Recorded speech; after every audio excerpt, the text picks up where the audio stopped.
Շնորհակալ եմ, նախ զավեշտալի է, որ իշխանությունը ընդդիմությանը մեղադրում է մանիպուլյացիա անելու մեջ, հանգիստ եղեք, դուք այստեղ անմրցելի առաջատար եք, այդ բացառիկ առաջին հորիզոնականը մանիպուլյացիայի վարպետների պատկանում է ձեզ։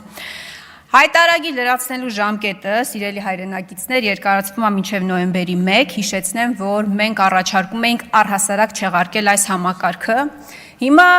որևէ հարց չլուծելով հանդերձ, չլուծած լինելով հանդերձ, իշխանությունը ընդդիմությանը հերթական անգամ մեղադրում է այս անգամ դեմոնիզացնելու մեջ համակարգը։ Տիկին Մինասյան, այդ ես եմ դեմոնիզացրել, հա? Ես 3 ամիսա պետական կառույցներից չեմ կարողանում ստանալ պարզ հարցի պատասխան, արդյոք քրեական օրենսգրքի 444 հոդվածը վերաբերվում է ֆիզիկական անձանց։ Հիշեցնեմ, որ պետական եկամուտների կոմիտեի նախագահը բանավոր խոսքի ժամանակ հայտարարել է, որ վերաբերելի չի, գրավոր հարցման ժամանակ ասել է, որ իր իրավասություններից դուրս է։ Գլխավոր դատախազը, հարգելի գործընկերներ, սիրելի հայրենակիցներ, առհասարակ հրաժարվել է հարցին պատասխանել, ասելով, որ իր սահմանադրական լիազորություններից դուրս է։ Այդ կարող է երազեի տեսել, եկել էի ձեզ պատմում էի, կարող է երազեի տեսել, եկել էի ձեզ պատմում էի, դուք էլ ջուրն էիք։ Կարող է, դե հա հասկանում, ձեր համար նորմալ է, եթե ձեր համար նորմալ է, որ երկրի վարչապետը կարող է ազգային անվտանգության ծառայությանը հանձնարարի բռնել սատանաներին կառավարության նիստի ժամանակ, հաջորդ օրն էլ, հաջորդ օրը թե մի ամիս հետո էլ, իր ընտանիքին պատկանող թերթը հարցում ուղարկի ԱԱՑ-ը, թե արդյոք բռնեցին սատանաներին, թե ոչ, նորմալ է, որ ձեր համար այս ամեն ինչը դեմոնիզացիա է եւ երազ է, որը տեսել եկել էի ձեզ պատմում էի։ Ինչ ասում, հարգելի հայրենակիցներ, ինչ են ասում իշխանական падգամավորները։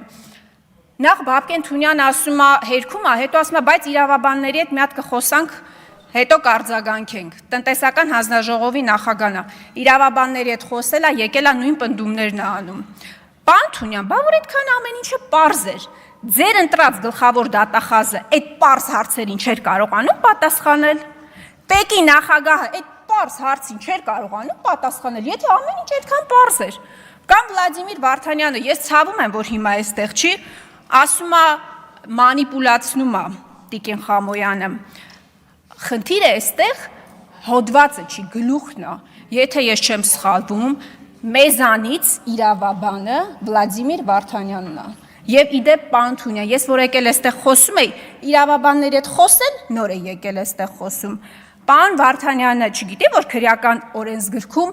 հոդվածն է մեկնաբանման առարկա, ոչ թե գլուխը։ Ես վստահ եմ, որ ինքը շատ լավ գիտի, պարզապես այստեղ իր բառերով մանիպուլացնում էր իրավիճակը։ Հիմա ամենակարևորը, սիրելի հայրենակիցներ, ես պնդում եմ, որ սա փորձանք է լինելու ձեր գլխին, բայց սրա մասին իշխանությունները հիմա լռում են։